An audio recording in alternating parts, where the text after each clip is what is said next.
Patutunayan naman daw ni Brandon Rios na hindi siya punching bago, praktisan lang naman daw ni Manny Pacquiao. Matinding paghahanda raw ang ginawa niya para sa laban sa darating na araw ng linggo. Nakatutok si Sport Saksi, Chino Trinidad.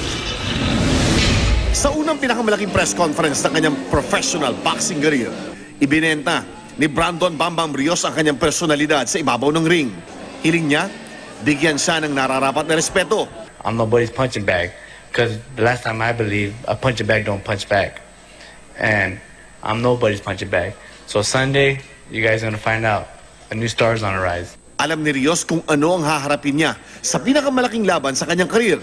Kaya naman lahat na maaaring pagkunan ng lakas ng loob ay kanya na yatang ginawa. Una na rito, ang pagsasanay sa oras at klima ng Macau, China.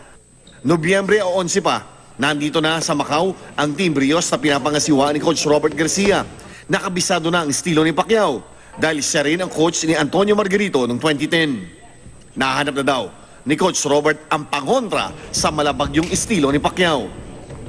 Pacquiao is very fast and very strong, but we have to try to eliminate that by putting constant pressures, being the aggressive fighter. We got to stand, we got to throw 4 or 5 punch combinations, and that's what we're going to do the day of the fight. Ikalawa, naniniwala si Rios na ang kanyang edad at pagiging gutom sa pagkilala ng mundo ng boxing ang bentahin niya kay Pacquiao. I think it's my time, and like I said, I'm at my prime.